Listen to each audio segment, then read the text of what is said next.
As-Sunnah, As-Sunnah, As-Sunnah Foundation. As-Sunnah, As-Sunnah, As-Sunnah Foundation. আসসালামু আলাইকুম ওয়া রাহমাতুল্লাহি ওয়া বারাকাতুহু। আলহামদুলিল্লাহ ওয়াসসালাতু ওয়াসসালামু আলা রাসূলিল্লাহ ওয়া আলা আলিহি ওয়া আসহাবিহি ওয়া মান ওয়ালা আম্মা বাদ। সুপ্রিয় দর্শক শ্রোতা ভাই বোন, দেশ কিংবা প্রবাস যে যেখান থেকে দেখছেন আপনাদের সকলকে সাদর আমন্ত্রণ জানাচ্ছি আস-সুন্নাহ ফাউন্ডেশনের স্টুডিও থেকে। আপনারা দেখছেন আস-সুন্নাহ ফাউন্ডেশন আয়োজিত সাপ্তাহিক প্রশ্নোত্তরমূলক অনুষ্ঠান শরঈ সমাধানের 286তম পর্ব। প্রিয় দর্শক, অন্যান্য দিনের মতো আজও ইনশাআল্লাহ আপনাদের সঙ্গে ঘন্টা ব্যাপী থাকছে এবং আপনাদের করা জীবন জিজ্ঞাসার উত্তর কোরআন এবং হাদিসের আলোকে দেওয়ার চেষ্টা করছি। ওয়ামা তৌফিক ইল্লা বিল্লাহ। আপনার যে কোনো জীবন ঘনিষ্ঠ প্রশ্ন বাংলায় সংক্ষেপে পোস্টের মন্তব্যের ঘরে লিখুন, আমরা ইনশাআল্লাহ আপনার প্রশ্ন উত্তর দেওয়ার আপ্রাণ চেষ্টা অব্যাহত রাখব। আপনার প্রশ্ন উত্তর লাইভ অনুষ্ঠানের মধ্যে দেওয়ার সুযোগ না হলেও আমরা ইনশাআল্লাহ রিপ্লাইয়ের মাধ্যমে দক্ষ এবং প্রশিক্ষিত ওলামা ইকরাম মুফতিগণের মাধ্যমে আপনার প্রশ্ন উত্তর দেওয়ার চেষ্টা করব। এছাড়াও আস-সুন্নাহ ফাউন্ডেশন অফিসিয়াল নাম্বারে বাংলাদেশ সময় সকাল 8টা থেকে রাত 10টা পর্যন্ত প্রতিদিন এ সময়ে আপনি ফোন করেও আপনার প্রশ্ন উত্তর জেনে নিতে পারেন। এছাড়াও আমাদের প্রশ্নোত্তর website IQA Islamic question answer, এখান থেকে আপনার প্রশ্ন উত্তর খুঁজে নিতে পারেন। প্রিয় দর্শক, আস-সুন্নাহ ফাউন্ডেশনের কোনো আপডেট থেকে থাকলে সেটি আপনাদেরকে শুরুতে আমরা সাধারণত জানিয়ে থাকি। আলহামদুলিল্লাহ, শীতবস্ত্র বিতরণের কার্যক্রম দেশব্যাপী শুরু হয়েছে এবং সেই সাথে বিভিন্ন সরকারি হসপিটাল এবং মাদ্রাসা এবং শিক্ষা প্রতিষ্ঠানগুলোতে বিশুদ্ধ পানি এবং গরম ও ঠান্ডা পানির ফিল্টার বিতরণের কাজও চলমান আছে। গ্রামে বহু অভাবী এবং দরিদ্র মাদ্রাসা আছে যেখানে এতিম গরিব শিশুরা থাকেন এবং তাদের শীতের সময় ঠান্ডা পানি পান করে অনেক অসুস্থ হন। সেজন্য তারা যেন কুসুম গরম পানি পান করতে পারেন এবং তাদের প্রয়োজন পূরণ করতে পারেন, বিশুদ্ধ পানি পান করতে পারেন, সে ব্যবস্থা আমরা এবার শীতবস্ত্র বিতরণের কার্যক্রমের মধ্যে রেখেছি। সেখানে আপনারা চাইলে শরীক হতে পারেন। মসজিদ কমপ্লেক্সের বিষয়ে একটা গুরুত্বপূর্ণ আপডেট আছে, সেটি হলো আলহামদুলিল্লাহ মসজিদ কমপ্লেক্সের কাজ এগিয়ে চলেছে এবং ফার্স্ট ফ্লোরের যে ছাদ সেটি কিন্তু আল্লাহর মেহেরবানিতে ঢালাই হতে যাচ্ছে কয়েকদিনের মধ্যেই। এটি আমাদের জন্য অনেক বড় একটা সুসংবাদের বিষয়। ইনশাআল্লাহ আগামী 1-2 মাসের মধ্যেই আমরা এখানে জুমার সালাত শুরু করব টেম্পোরারি ওয়াল দিয়ে এবং একই সাথে পুরো ক্যাম্পাসের এবং পুরো কমপ্লেক্সের কার্যক্রম নির্মাণের কার্যক্রম সেটি অব্যাহত থাকবে। প্রিয় দর্শক, চলুন তাহলে আর বিলম্ব না করে আমরা আপনাদের যে সমস্ত প্রশ্ন ইতিমধ্যে পেয়েছি সেগুলোর উত্তর দেওয়ার পালায় প্রবেশ করি। শুরুতে যে প্রশ্নটি আমি দেখতে পাচ্ছি সেটি হলো, আমরা যারা মেস বা হোস্টেলে থাকি তারা অনেক সময়ই ঠিকমতো খাওয়া দাওয়া করতে পারি না, কিন্তু মা বাবা যদি জিজ্ঞাসা করেন ঠিকমতো খাওয়া দাওয়া করি কিনা, বকার ভয়ে আমরা হাঁ বলি, এটা বলা জায়েজ হবে কিনা? প্রিয় দর্শক, একটা হলো যে কিছুটা আপনার যেটাকে বলে কিছুটা সামাজিকতা খাতিরে হাঁ বলা বা একটু হালকা আপনার ঘুরিয়ে বলা, এটা নেওয়া, এটা বলা জায়েজ আছে। হ্যাঁ, এটাতে কোনো অসুবিধা নেই, কিন্তু স্পষ্ট মিথ্যা বলা জায়েজ হবে না। একটা হলো যে আমি টোটালি খাইনি, আমি বললাম দুপুরে খেয়েছো কিনা, বলছে হ্যাঁ দুপুরে খেয়েছি, এটা হলো স্পষ্ট মিথ্যা। আর এমনি মোটের উপর উনি বললেন যে ঠিকমতো খাওয়া দাওয়া করে, হ্যাঁ ঠিকমতো খাওয়া দাওয়া করে, আমার মতো করে আমি খাই, এটাও এক প্রকার ঠিকমতো খাওয়াই আমার মতো করে। এভাবে আপনি বললে সেটা মা বাবা যাতে কষ্ট না পান সেই চিন্তা থেকে সেটা জায়েজ আছে, কিন্তু আপনি যদি স্পষ্ট মিথ্যা বলেন তাহলে সেটা কিন্তু জায়েজ হবে না। মিথ্যা অত্যন্ত জঘন্য অপরাধ। আল্লাহ তাআলা কোরআনে কারিমে মিথ্যাবাদীদের প্রতি আল্লাহ লানত বর্ষিত হওয়ার কথা বলেছেন। এই জন্য এরপরে আমাদের সর্বোচ্চ সতর্ক থাকতে হবে। এরপরে প্রশ্ন হলো, একজন বিশ্ববিদ্যালয়ের শিক্ষক বেগম রোকেয়াকে কাফের মোরতাদ বলেছেন, বেগম রোকেয়া সম্পর্কে আপনার মন্তব্য জানতে চাই। প্রিয় দর্শক, বেগম রোকেয়া সম্পর্কে অনেক বেশি জানবার সুযোগ আমার হয়নি, তবে আমরা এই বিষয়ে জানাশোনার কাজটি শুরু করে দিয়েছি। হয়তো অচিরে আপনাদেরকে আমরা এই বিষয়ে বিস্তারিত জানাবার সুযোগ লাভ করব। তবে তার একটা বই থেকে আমি পাঠ করছি। তিনি তার এক বইয়ের 12 নম্বর পৃষ্ঠায় লিখেছেন, আমাদিগকে অন্ধকারে রাখিবার জন্য পুরুষগণ ওই ধর্মগ্রন্থগুলিকে ঈশ্বরের আদেশপত্র বলিয়া প্রকাশ করিয়াছেন। এর পরের প্যারা তিনি আবার লিখেছেন, তবেই দেখিতেছেন এই ধর্মগ্রন্থগুলি পুরুষ রচিত বিধি ব্যবস্থা ভিন্ন আর কিছুই নহে। আরও অনেক কথা তিনি এখানে লিখেছেন, আমি সেগুলো আর কোট করতে যাচ্ছি না। মূলত বেগম রোকেয়ার যে সমস্ত চিন্তাধারা, যে সমস্ত কথা এবং উক্তি তার বিভিন্ন বই পুস্তকে আছে, সেগুলোর অনেকগুলো এই কোরআন হাদিসের সাথে পরিপূর্ণভাবে সাংঘর্ষিক। যে দুটি জায়গা থেকে আমি পাঠ করে শুনিয়েছি সেটি শুনে আমার মনে হয় যে একজন কোরআন এবং হাদিস সম্পর্কে সাধারণ ধারণা থাকা মানুষ মাত্রই বলতে পারেন যে এটা আসলে কোনো মুসলমান এর মন্তব্য হতে পারে না। মুসলমান মানে আত্মসমর্পণকারী, আল্লাহতে পরিপূর্ণ বিশ্বাস স্থাপনকারী, আসমানি কিতাবগুলোর আল্লাহর পক্ষ থেকে প্রেরিত সে মর্মে পরিপূর্ণ বিশ্বাস স্থাপনকারী। তিনি তার এই দ্বিতীয় পারার একটা পর্যায়ে বলেছেন যে মুনিদের বিধানে যে কথা শুনিতে পান, কোন স্ত্রী মুনির বিধানে হয়তো তাহার বিপরীত নিয়ম দেখিতে পাইতেন, কিন্তু স্ত্রী লোকদের সেরূপ যোগ্যতা কই যে মুনি ঋষি হইতে পারিতেন। যাহা হোক, ধর্মগ্রন্থসমূহ ঈশ্বর প্রেরিত কিনা তাহা কেহই নিশ্চিত বলিতে পারেন না।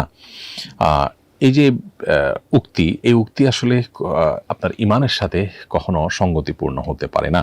তার বিষয়ে আরও বিস্তারিত মন্তব্য, বিশেষ করে কাফির মুরতাদ হওয়ার মতো মন্তব্য করার জন্য আরও পড়াশোনা করার প্রয়োজন, এবং এই বিষয়ে সংশ্লিষ্ট বিষয়ে যারা বিশেষজ্ঞ আছেন, ফতোয়া বিভাগগুলো আছে, তারা গবেষণা করে সুস্পষ্ট কোনো ফতোয়া প্রকাশ করবেন বলে আমি প্রত্যাশা করি দেশের বিজ্ঞ উলামা ইকরামের কাছে। কিন্তু আমার আলাপের অন্য একটা জায়গা আছে। একজন বিশ্ববিদ্যালয়ের শিক্ষক তার একটি মতামত ব্যক্ত করেছেন। একটি মতামত ব্যক্ত করার পর তার ব্যাপারে যে পরিমাণ নেগেটিভ মন্তব্য এবং তাকে যে পরিমাণ কোণঠাসা করা হচ্ছে, আমরা প্রায় সময় দেখি যে এর বিপরীতে, অর্থাৎ কোনো ধর্মীয় ব্যক্তিত্ব সম্পর্কে এরকম নেগেটিভ কোনো মন্তব্য যদি কেউ করেন, তাহলে সেক্ষেত্রে সেখানে আমাদের এই তথাকথিত সুশীলদেরকে দেখা যায় তারা মত প্রকাশের স্বাধীনতা হিসাবে সেটাকে দেখবার চেষ্টা করেন। তাহলে একজন বিশ্ববিদ্যালয়ের শিক্ষক তার একটি মত ব্যক্ত করেছেন, আপনি সেটা সাথে ডিবেট করেন বা সেটাকে অস্বীকার করেন, কিন্তু এর জন্য তার আপনি এক হাত নিচ্ছেন, তার 14 গোষ্ঠী উদ্ধার করছেন, এর কারণটা কি? একটা সমাজে যদি কোনো আলেম সম্পর্কে বাজে মন্তব্য করলে সেটা কোনো দোষণীয় বিষয় না হয়, তাহলে এখানে একজন নারী যিনি সমাজ নিয়ে হয়তো ভাবতেন, তার ভাবনাগুলোর কতটা সঠিক কতটা বেঠিক সেটার উপরে কেউ একজন মূল্যায়ন করলেন বা তার মূল্যায়ন নিজস্ব মতামত তিনি প্রকাশ করলেন, কেন তার 14 গোষ্ঠী উদ্ধার করতে নামতে হবে? মূলত আমাদের শিক্ষাঙ্গনগুলো, বিশেষ করে বিশ্ববিদ্যালয়গুলো, এগুলোতে ইসলামোফোবিয়া এইভাবে প্রতিষ্ঠিত হয়েছে যে ধর্মপ্রাণ মানুষদের বুকের উপরে বসে তাদের টাকায় চলে এই প্রতিষ্ঠানগুলো ধর্মহীনতার চর্চা করছে এবং ধর্ম বিরোধী পরিবেশ সেখানে প্রতিষ্ঠা করছে, যেটা খুবই দুর্ভাগ্যজনক বাস্তবতা। এবং এই দুর্ভাগ্যজনক অধ্যায়ের বিরুদ্ধে আমাদের কাজ করতে হবে এবং আমাদেরকে এখানে যথেষ্ট অবদান রাখবার সুযোগ আছে। এবং এই নতুন বাংলাদেশে অন্তত ইসলামোফোবিয়া কোনো অবস্থাতে শিক্ষা প্রতিষ্ঠানগুলোতে থাকতে পারে না। আপনি বাংলাদেশের ভূখণ্ডে থেকে বাংলাদেশের মানুষের চিন্তা চেতনা আদর্শ পরিপন্থী কাজ করবেন, কেউ ধর্ম পালন করতে চাইলে, কেউ ধার্মিক হতে চাইলে তাকে কোণঠাসা করবেন, তার ব্যাপারে আপনি মত প্রকাশের কোনো স্বাধীনতা রাখবেন না, এই অবিচার কখনো মেনে নেওয়া যায় না। বিধায় এই শিক্ষক যার ব্যাপারে এখন আপনার অনেক বেশি নেগেটিভ মন্তব্য এক শ্রেণী মানুষ করছেন আমরা দেখছি, আমাদের উচিত তার পাশে দাঁড়ানো এবং তার ব্যাপারে কোনো প্রকার অবিচার হলে সেটার বিরুদ্ধে প্রতিবাদ জানানো এবং তার সহযোগিতা করা, এই ব্যক্তির সহযোগিতা করা এবং তার এই মত প্রকাশের স্বাধীনতার পক্ষে কথা বলা, এটা আমাদের কর্তব্যের অংশ। এরপরে প্রশ্ন হলো, কোনো ব্যক্তি যদি মৃত্যুর আগে পরিবারের নির্দিষ্ট কোনো সদস্যকে নাম ধরে ওসিয়ত করে যান যে তুমি আমার বদলি হজ করবে, তাহলে কি ওই ব্যক্তিরই হজ আদায় করতে হবে নাকি অন্য কেউ হজ আদায় করলেও হজ আদায় হবে? উত্তর হলো যে কোনো ব্যক্তি যদি তার ফরজ হজ বাকি থাকে, এই ফরজ হজ আদায় করার জন্য তিনি যদি ওসিয়ত করে যান, তাহলে তার রেখে যাওয়া সম্পদ থেকে সে ওসিয়ত কার্যকর করতে হবে। আর যদি তিনি কোনো সম্পদ রেখে না যান, এমনিতে কাউকে ওসিয়ত করে যান, তাহলে তার জন্য সেটা মানা সবসময় আবশ্যক নয়। যদি তার সামর্থ্য থাকে এবং তিনি তার সন্তান এবং পরিবারের সদস্য হন, তাহলে তাদের সেটা লক্ষ্য করা কর্তব্য, যদি তারা সামর্থ্যবান হন। আর যদি তিনি তার সম্পদ থেকে ওসিয়ত করে যান হজ করাবার জন্য এবং তার ফরজ হজ বাকি থেকে যায়, তাহলে সেক্ষেত্রে অবশ্যই তার সে সম্পদ থেকে হজের ব্যবস্থা করতে হবে। আর যদি নফল হজ হয়, নফল হজের ওসিয়ত করলে সেক্ষেত্রে সেটা তার টোটাল যে সম্পদ রেখে যাচ্ছেন সেই সম্পদের 1/3 মধ্যে যদি হজ করা যায়, তাহলে সেটি কার্যকর হবে, অর্থাৎ সেটি কার্যকর করা যাবে। আর যদি 1/3 বেশি টাকা লাগে, তাহলে সেক্ষেত্রে সেটা কার্যকর করা ওয়ারিসদের জন্য আবশ্যক নয়। এবার আসি মূল প্রশ্ন উত্তরে, যে ও ব্যক্তি মারা যাওয়ার আগে ওসিয়ত করেছেন যে অমুক আমার পক্ষ থেকে যেন বদলি হজ করে। এই অমুক বদলি হজ করে এটা বলার পর যদি তিনি এমনভাবে বলে দেন যে অন্য কেউ না, সেই যেন করে, তাহলে সেক্ষেত্রে ওই ব্যক্তি তার বদলি হজ তাকে দিয়ে করানো কর্তব্য। আর যদি এরকম করে না বলে এমনিতে বলে অমুকে যেন করে বা অমুকে করলে ভালো হয়, তাহলে তিনি কোনো কারণে করতে না পারলে বা তার বিকল্প কাউকে দিয়ে করাতে চাইলে পরিবার, সেটাতেও তার ওসিয়ত আদায় হয়ে যাবে। তাহলে এখানে ভাষাগত একটা পার্থক্য আছে। যদি বলা হয় যে অমুকে যেন করে অন্য কেউ না, তাহলে সেক্ষেত্রে সেটা রক্ষা করা যতটা কর্তব্য, আপনার শুধুমাত্র অমুকে যেন করে বা অমুকে বললো তুমি করিও, এটা বললে বিষয়টা ওরকম আবশ্যক তার জন্য করাটাই আবশ্যক হয়ে যায় না। মহিলা ও শিশু মন্ত্রণালয়ের নাম পরিবর্তন করে নারী ও শিশু মন্ত্রণালয় করা হয়েছে। নাম পরিবর্তন কতটা দরকারি ছিল এবং মহিলা শব্দটা থাকা এবং না থাকার মধ্যে কি কোনো পার্থক্য আছে? প্রিয় দর্শক, খুবই স্পর্শকাতর, খুবই সূক্ষ্ম একটি পরিবর্তন এটি।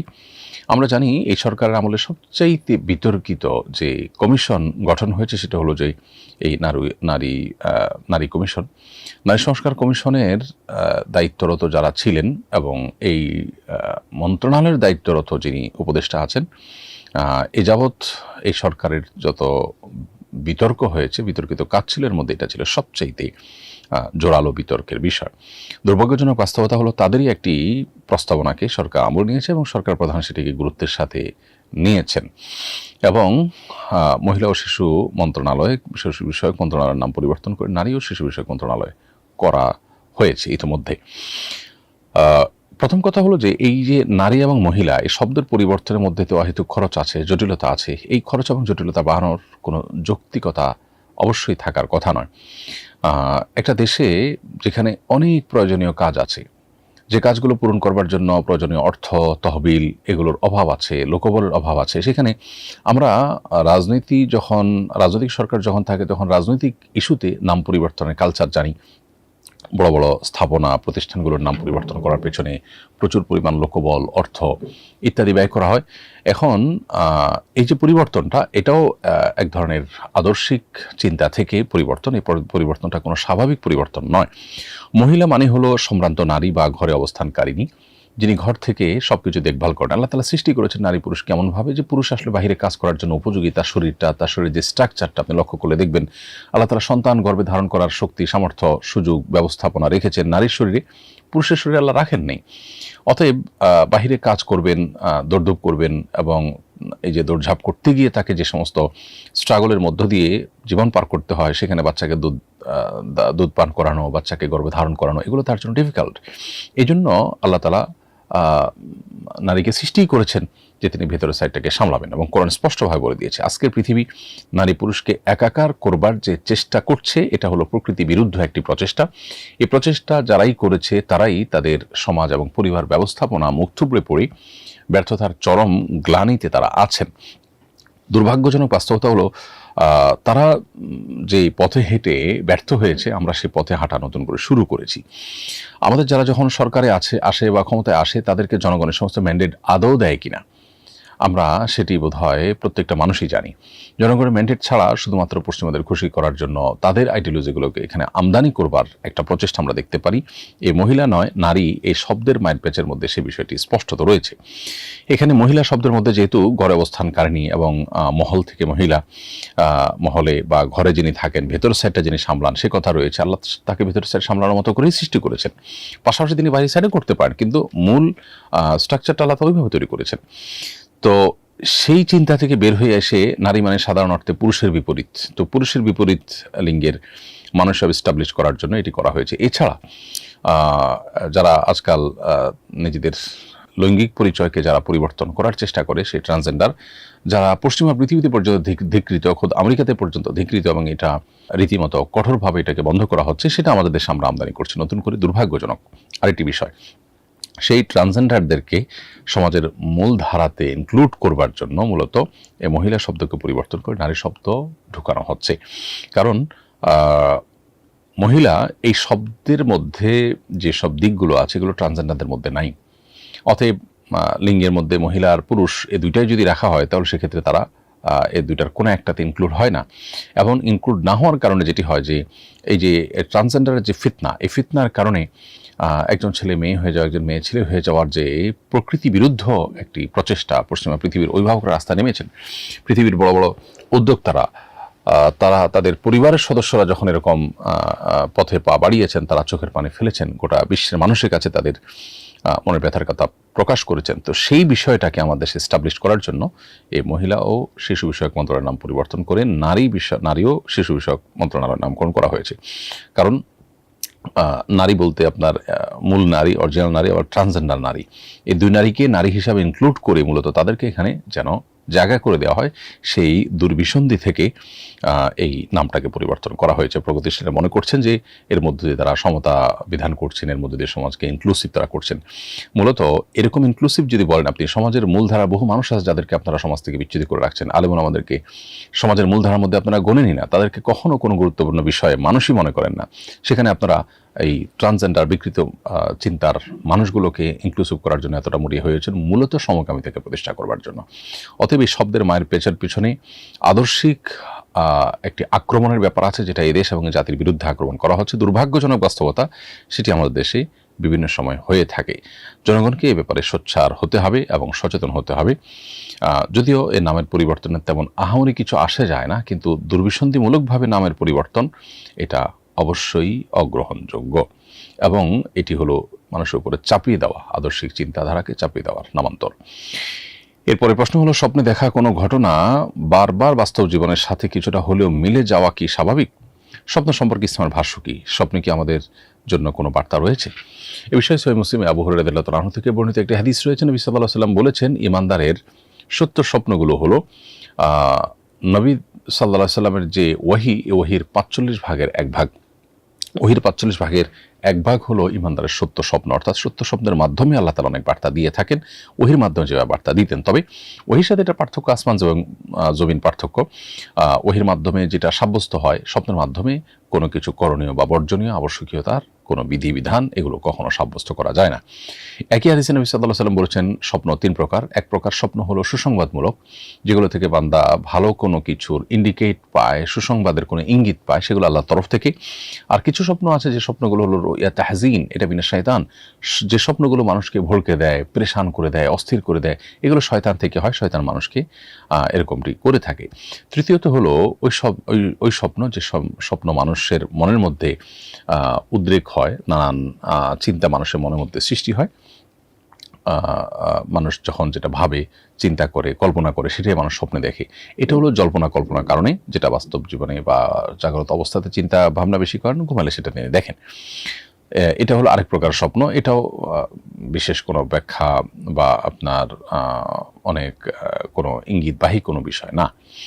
তো নবী সাল্লাল্লাহু আলাইহি ওয়াসাল্লাম বলছেন, তোমাদের কেউ যদি এমন কোনো স্বপ্ন দেখে যেটা দেখার পর তার কাছে খারাপ লাগা কাজ করে বা ভয়ে কাজ করে, তাহলে ফালিয়াকুম ফালিয়ুসাল্লি, তাহলে সেজন্য দাঁড়িয়ে 2 রাকাত সালাত আদায় করে বা দাঁড়িয়ে জন্য নামাজ পড়ে, এবং ওয়া ইউহাদ্দিসু বিহান নাস, এবং মানুষকে যেন সেটা বলে না বেড়ায়। তাহলে স্বপ্ন দেখার ক্ষেত্রে এই নীতিমালাটা আমাদেরকে অনুসরণ করতে হবে। এছাড়াও আবু কাতাদা রাদিয়াল্লাহু তাআলা থেকে বর্ণিত আরেকটি হাদিস রয়েছে। সেই হাদিসে নবী সাল্লাল্লাহু আলাইহি ওয়াসাল্লামের নির্দেশনা আছে, যদি কেউ স্বপ্নে এমন কিছু দেখে যেটা তার ভালো লাগে, তাহলে সে খুব কাছের মানুষ ছাড়া অন্যদেরকে বলবে না। আর যদি যেটা দেখে তিনি অস্থির হন বা তার কাছে খারাপ লাগা কাজ করে, সেরকম স্বপ্ন দেখার পর তিনি যেন আউযু বিল্লাহি মিনাশ শাইতানির রাজিম পড়েন এবং বাম দিকে 3 বার প্রতীকী থুতু ফেলেন, এবং এটা যেন কাউকে না বলেন। অতএব স্বপ্ন দেখার ক্ষেত্রে এই বিষয়গুলো আমাদেরকে মেনে চলতে হবে। এরপরের প্রশ্ন হলো, জনকল্যাণ অধিদপ্তরে দরিদ্র মেধাবী ছাত্রছাত্রীদের বৃত্তি প্রদান করে থাকে। আমি এই বৃত্তির জন্য আবেদন করেছি। পারিবারিকভাবে আমরা সচ্ছল, কিন্তু আমার বাবার উপার্জন পুরোপুরি হালাল নয়, বরং আংশিক হালাল। বাবার টাকা যাতে না নিতে হয়, এই জন্য আমি আবেদন করেছি। বৃত্তির টাকা নেওয়া আমার জন্য জায়েজ হবে কিনা? প্রিয় দর্শক, আপনি যে প্রশ্ন করেছেন, এখানে আপনি স্পষ্টতই উল্লেখ করেছেন যে এটা দরিদ্র মেধাবী ছাত্রছাত্রীদের জন্য। দরিদ্র মেধাবী শিক্ষার্থীদেরকে যে বৃত্তি দেওয়া হচ্ছে, এখানে তারাই নিতে পারবেন যারা দরিদ্র। আপনি সচ্ছল পরিবারের সন্তান হিসাবে এটি আপনার জন্য গ্রহণ করা জায়েজ হবে না। আপনি যেটি বলেছেন যে আপনার বাবার হারাম উপার্জন আছে, আবার হালাল উপার্জন আছে, আংশিক হালাল আংশিক হারাম, তো সেক্ষেত্রে আপনি হালাল উপার্জন থেকে নেবেন। এবং কারো যদি উপার্জনের মধ্যে এরকম মিশ্র উপার্জন থাকে, তাহলে সেক্ষেত্রে তার স্ব উপার্জন হারাম হয়ে যায় না। সো আপনি অসচ্ছল নন, অসমর্থ নন, যার কারণে আপনার জন্য এই সুবিধা গ্রহণ করা বা এই বৃত্তি নেওয়া এটি জায়েজ হবে না। এরপরে প্রশ্ন হলো, কুকুর হত্যার বিধান জানতে চাই। কোনো কুকুর জ্বালাতন করলে মেরে ফেলা যাবে কিনা? সম্প্রতি এক নারী কয়েকটি কুকুর ছানাকে পানিতে চুবিয়ে মেরেছেন। এভাবে কোনো প্রাণী মারার বিধান কি? প্রথম কথা হলো যে, কুকুর বা যে কোনো প্রাণী যদি মানুষের উপদ্রবের কারণ হয়, তাহলে সেক্ষেত্রে তাকে হত্যা করা যাবে। আজকের পৃথিবী অতি প্রাণী প্রীতি এটি দেখিয়ে তারা মনে করে যে না, কোনো প্রাণী হত্যা করা যাবে না, কোনো বিষধর প্রাণী হত্যা করা যাবে না, করলে মানুষকে শাস্তি দেওয়া হবে। হ্যাঁ, অহেতুক কোনো কোনো প্রাণীকে হত্যা করার ব্যাপারে ইসলাম সমর্থন করে না। কিন্তু মানুষের উপদ্রবের কারণ যদি হয় তাহলে সেক্ষেত্রে মানুষ সেই উপদ্রব থেকে আত্মরক্ষার জন্য প্রাণী হত্যা করতে পারে। আমরা জানি অস্ট্রেলিয়ার মতো উন্নত দেশ তারা প্রচুর পরিমাণ ক্যাঙ্গারু, প্রচুর পরিমাণ ওট রাষ্ট্রীয়ভাবে উদ্যোগ নিয়ে তারা হত্যা করেছে, কারণ সেগুলো অনেক ক্ষেত্রে তাদের উপদ্রবের কারণ হয়েছিল। এমনকি মধ্যপ্রাচ্যের লোকজন সেগুলো নিতে চেয়েছে, তাদেরকে পর্যন্ত দেওয়া হয়নি, তারা হত্যা করেছে। প্রশ্ন হলো যে এটা নিয়ে যদিও এটা নিয়ে সেখানে মিশ্র আলাপ আছে এবং গোটা পৃথিবীতে এটা নিয়ে মিশ্র প্রতিক্রিয়া মানুষ ব্যক্ত করেছে, কিন্তু শরিয়ার দৃষ্টিভঙ্গিটা হলো যে যদি উপদ্রবের কারণ হয় কোনো প্রাণী তাহলে সেক্ষেত্রে মানুষ সেটাকে নিধন করতে পারে, এটা পরিষ্কার। এর পাশাপাশি যে বিষয়টি আমাদের মাথায় রাখতে হবে সেটা হলো যে কোনো প্রাণীকে নিধন করা যাবে উপদ্রব করলে। উপদ্রব করা ছাড়া কুকুর হোক আর যে হোক আপনি অহেতুক তাকে হত্যা করতে পারেন না, এটা যেমন ঠিক। আবার উপদ্রব করলেও তাকে আপনি নির্মমভাবে বা যেনতেনভাবে চাইলে হত্যা করবেন সেটাও কিন্তু করতে পারবেন না। বিশেষ করে পানিতে চুবিয়ে মারা, এটা তো নির্মমভাবে হত্যা করা শামিল, বিধায় এভাবে কোনো প্রাণীকে হত্যা করার কোনো সুযোগ কিন্তু নেই। এজন্য আমাদেরকে এই বিষয়ে সাবধান থাকতে হবে। নবী সাল্লাল্লাহু আলাইহি ওয়াসাল্লাম বলেছেন, ইন্নাল্লাহা কাতাবাল ইহসানা আলা কুল্লি শাই, আল্লাহ তাআলা প্রত্যেকটা বস্তুর প্রতি ইহসান করাকে তোমাদের জন্য অপরিহার্য করে দিয়েছেন। অতএব তোমাদের কেউ যদি কোনো প্রাণীকে জবাই করে খেতে হয় তো সেটার প্রতিও যেন সে অমানবিক আচরণ না করে, ভালো করে ছুরি ধার দিয়ে নেয়, অহেতুক যেন তাকে কষ্ট না দেয়। তাহলে এই হাদিসের আলোকে পরিষ্কারভাবে বোঝা গেল যে কোনো প্রাণীকে পানিতে চুবিয়ে বা আগুনে পুড়িয়ে এভাবে হত্যা করা, যেটা তাকে নির্মমভাবে হত্যা করা হয়, সেটা কোনো অবস্থাতে জায়েজ নয়। এরপরে প্রশ্ন হলো, মনকে কিভাবে পরিশুদ্ধ করব? কোরআন সুন্নাহ ভিত্তিক গাইডলাইন চাই। মনকে পরিশুদ্ধ করবার জন্য প্রথমত মনের মধ্যে ঈমানের বীজ বপন করা, আল্লাহ তাআলার স্মরণ এটা মনের মধ্যে স্থাপন করা এবং সেই সাথে মনটাকে পরিপূর্ণ আল্লাহর জন্য, আল্লাহর স্মরণের জন্য খালি করে নেওয়া, এটা হলো মনকে পরিশুদ্ধ করার প্রাথমিক উদ্যোগ। এরপর মন দ্বারা যে সমস্ত গুনাহগুলো হয়ে থাকে, অহংকার, দুনিয়ার মোহ ইত্যাদি, সে সমস্ত গুনাহ থেকে মনকে পরিচ্ছন্ন করা, সে সমস্ত গুনাহ থেকে বেরিয়ে আসা, তার বিপরীত গুণ দ্বারা নিজেকে সাজানো, যেমন অহংকার বিপরীতে বিনয়, কৃপণতার বিপরীতে বদান্যতা, এই গুণগুলো দিয়ে নিজেকে সাজাবার চেষ্টা যদি মানুষ করে তখন তার মনকে তিনি পরিশুদ্ধ করতে পারেন। আল্লাহ তাআলা কোরআনে কারিমে বলেছেন, ইয়াউমা লা ইয়ানফাউ মালুন ওয়ালা বানুন ইল্লা মান আতাল্লাহা বিকলবিন সালিম, সেদিন মানুষের কোনো সম্পদ, কোনো সন্তান সন্ততি কেউ মানুষের কোনো কাজে আসবে না, তবে কাউকে আল্লাহ তাআলা যদি সুস্থ সবল অন্তর দেন সেটা কিন্তু তার কাজে আসবে। এজন্য সুস্থ সবল এবং নিরাপদ অন্তর আল্লাহ তাআলার কাছ থেকে চেয়ে নেওয়া এবং নিজে এক্সারসাইজ করার মধ্য দিয়ে, অনুসরণ করার মধ্য দিয়ে, প্রচেষ্টার মধ্য দিয়ে সেরকম মন হাসিল করতে পারা, এটা হলো মানুষের জন্য পরম সৌভাগ্যের বিষয় এবং মানুষের জন্য সবচেয়ে গুরুত্বপূর্ণ বিষয়। বিধায় সেই বিষয়টি আমাদের খেয়াল রাখতে হবে।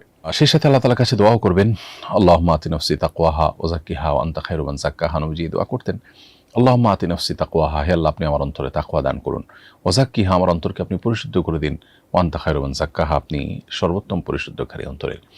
বিধায় আমরা অন্তরকে পরিশুদ্ধ করবার জন্য ঈমান এবং আল্লাহর বিশ্বাস, স্মরণ দিয়ে অন্তরকে যেমন সাজাবো, অন্তরের খারাপ যে গুণাবলী আছে, অন্তর দ্বারা কৃত অপরাধগুলো আছে, সেগুলোর বিপরীতে যে ভালো গুণগুলো আছে সেগুলো দিয়ে অন্তরকে সাজাবো এবং আল্লাহর কাছে দোয়া করব। এরকম ত্রিপাক্ষিক বা ত্রিমুখী প্রচেষ্টার মাধ্যমে আমরা আমাদের অন্তরকে পরিশুদ্ধ করতে পারি। সেই সাথে যারা নেককার, তাদের সাহচর্য, তাদের পরামর্শ, তাদের গাইডলাইন এবং তাদের পথনির্দেশ গ্রহণ করে আমরা আমাদের অন্তরকে পরিশুদ্ধ করতে পারি। এরপরে প্রশ্ন হলো, আমি যখন কোনো পাপ করি তখন আমার মনে গভীর অনুশোচনা জন্মায়। আমি আল্লাহর কাছে কান্নাকাটি করি, তাকে তখন খুব কাছে মনে হয়, কিন্তু যখন আমি পাপ থেকে দূরে থাকি তখন অদ্ভুতভাবে আল্লাহর সঙ্গে সেই সংযোগটা টের পাই না। মনে হয় পাপ করলে একটা ধাক্কা পাই ফিরে যাওয়ার জন্য, কিন্তু পাপ না করলে যেন কোনো ধাক্কাই পাই না। কিভাবে আমি পাপ না করেও সবসময় আল্লাহর কাছে থাকার অনুভূতি পেতে পারি? প্রিয় দর্শক, আপনি পাপ করার ফলে যে অনুভূতিটা হয় সে অনুভূতিটা হলো অনুশোচনার অনুভূতি। যখন আপনি পাপ করার সুযোগ পাচ্ছেন না তখন আপনার সেই অনুশোচনার অনুভূতিটা হয়তো থাকে না, কিন্তু অ্যাট দ্য সেম টাইম আপনার মনের মধ্যে নিশ্চয়ই আল্লাহ তাআলা আপনাকে যে পাপ থেকে বাঁচিয়ে রেখেছেন সেজন্য কৃতজ্ঞতা বোধ আপনার মনের মধ্যে জাগ্রত হয়। তো ফিল করার ক্ষেত্রে আপনার কাছে অনুশোচনার অনুভূতিটা একটু বেশি ফিল হয়, খুবই স্বাভাবিক। অনুশোচনার অনুভূতি মানুষকে অনেক বেশি টাচ করে। এজন্য আপনার কাছে সুস্থ বা স্বাভাবিক অবস্থাতে যে আল্লাহ আপনাকে পাপাচার থেকে বাঁচিয়ে রেখেছেন, তখন যে কৃতজ্ঞতার ফিলটা হয় সেটা আপনি সেভাবে হয়তো রিলেট করতে পারেন না বা রিলেভেন্ট করতে পারেন না। তো এই জন্য আপনার এটা ভাবার কোনো কারণ নাই যে তাহলে পাপের মুহূর্তগুলোই বোধ আমার জন্য ভালো, মোটেই না।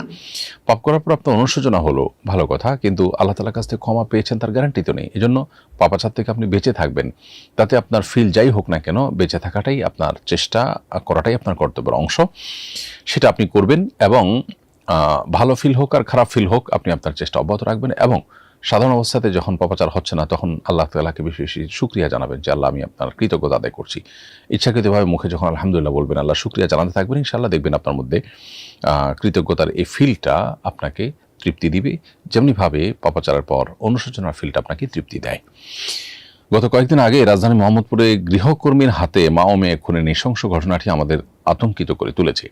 শহরের যান্ত্রিক জীবনে প্রায় সবারই বাসাবাড়িতে কাজের লোকের প্রয়োজন হয়। কাজের লোকদের সঙ্গে আমাদের কি আচরণ করা উচিত, যাতে গৃহকর্তী ও কাজের লোকদের মধ্যে আস্থার সম্পর্ক তৈরি হতে পারে? প্রিয় দর্শক, বিষয়টির সাথে আমাদের নীতি নৈতিকতা এবং আদর্শিক এবং আমাদের ধর্মীয় যে আমাদের অবস্থান, সেটার সম্পর্ক অত্যন্ত সুগভীর। সেই সাথে এর সাথে আইনের শাসনের সম্পর্ক সুগভীর। আমরা যদি দুটিকে সমান্তরালভাবে এগিয়ে নিয়ে যেতে পারি, অর্থাৎ একদিকে আমরা যদি আমাদের নীতিগত জায়গা, আদর্শিক জায়গা, ধর্মীয় জায়গাতে আমরা যদি পরিষ্কার থাকতে পারি এবং আমরা যদি এই জায়গাটাকে পাকাপোক্ত করতে পারি, বিল্ড আপ করতে পারি, তাহলে ইনশাআল্লাহ এ ধরনের ঘটনা ঘটবে না।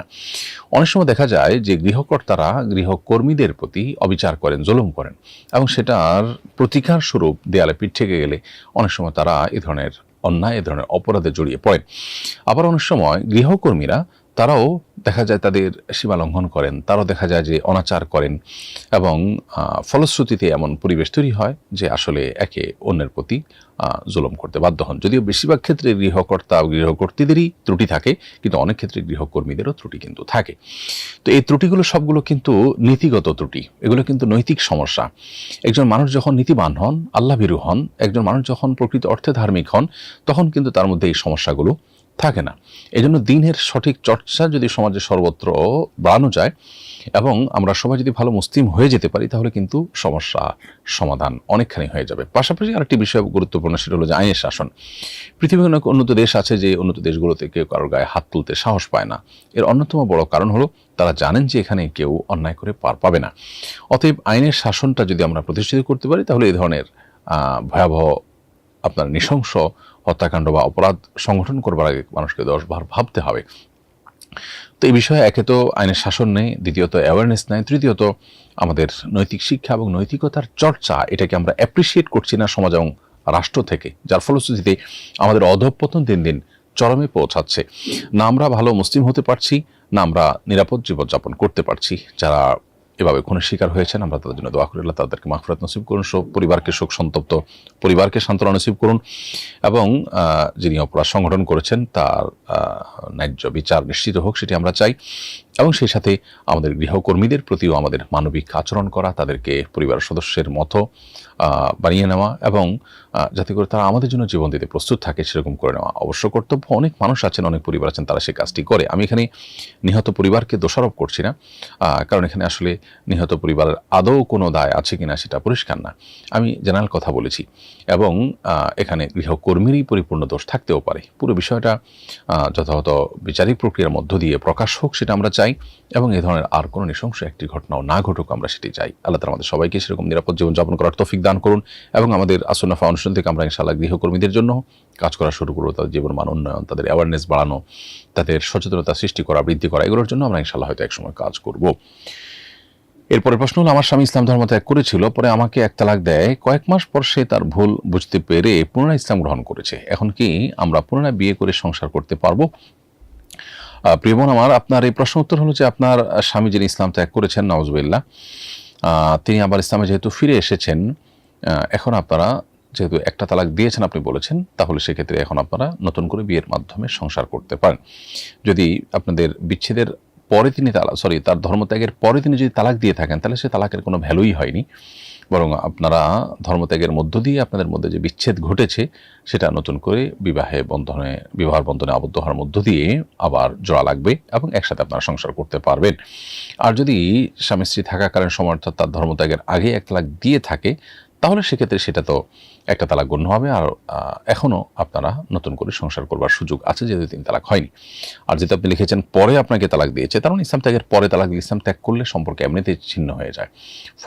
ফলে পরে যে তালাকটা দিয়েছে সে তালাক দেওয়া না দেওয়াতে কিছু আসে যায় না। আপনারা এখন চাইলে বৈবাহিক সম্পর্ক পুনরায় বিবাহ পড়ার মাধ্যমে দুজন সাক্ষীর উপস্থিতিতে আপনারা আবার স্থাপন করতে পারেন। কারণ স্বামী স্ত্রীর মধ্যে কোনো একজন যখন ধর্ম ত্যাগ করে অন্য কোনো ধর্মে চলে যায়, তখন অটোমেটিক স্বামী স্ত্রীর মধ্যে বিচ্ছেদ সাধন হয়ে যায়।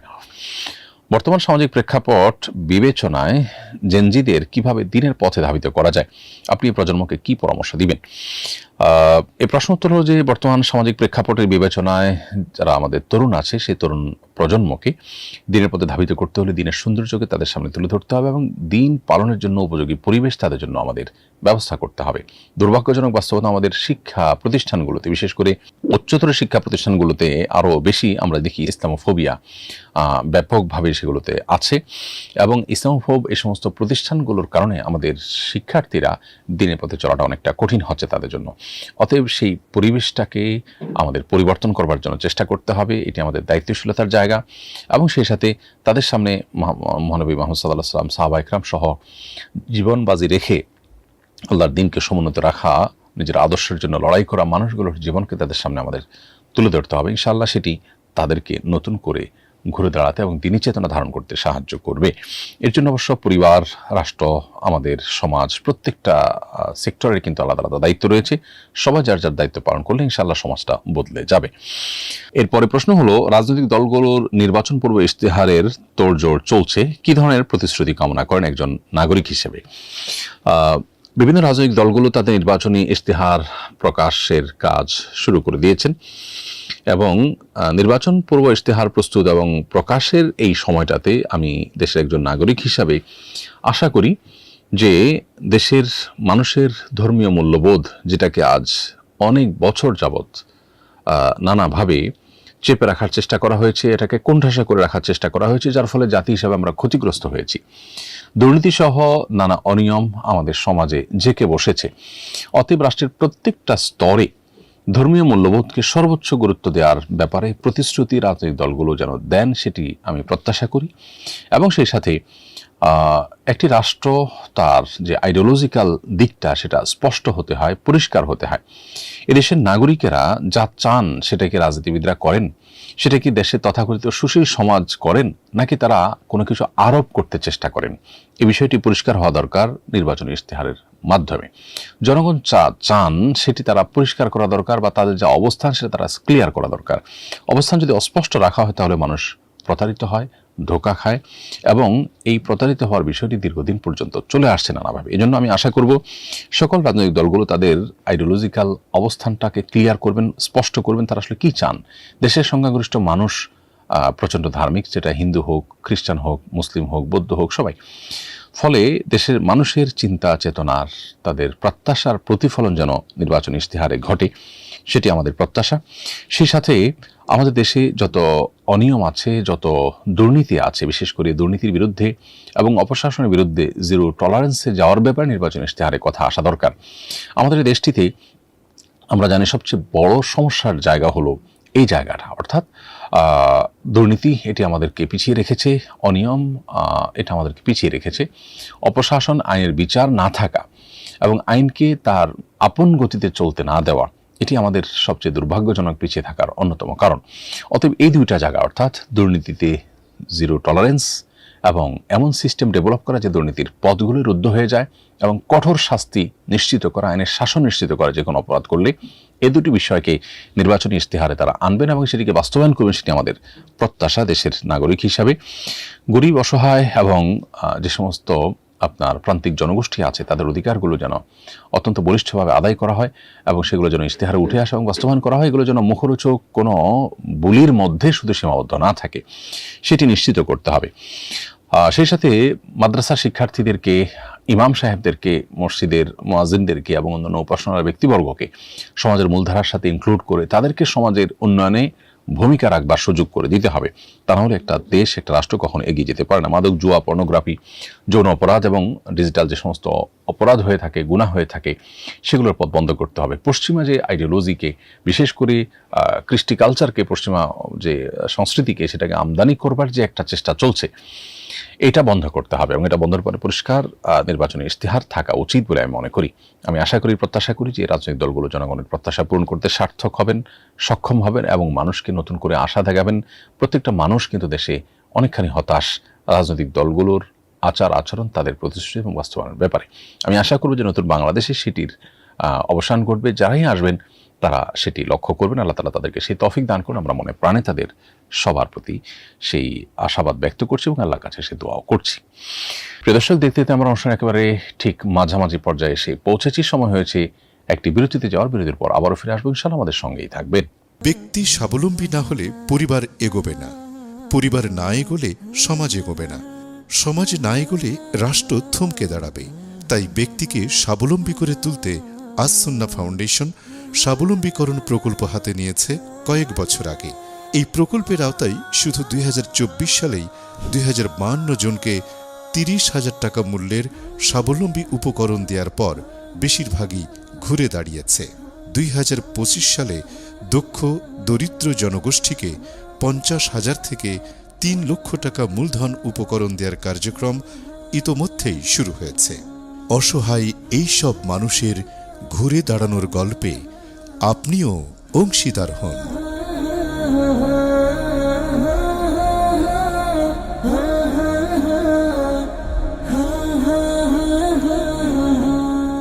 প্রিয় দর্শক, বিরতির পর আবারও আপনাদেরকে স্বাগতম জানাচ্ছি আস সুন্নাহ ফাউন্ডেশন স্টুডিও থেকে। আপনারা দেখছেন আস সুন্নাহ ফাউন্ডেশন আয়োজিত সাপ্তাহিক প্রশ্নোত্তরমূলক অনুষ্ঠান সোজাই সমাধানের 286তম পর্ব।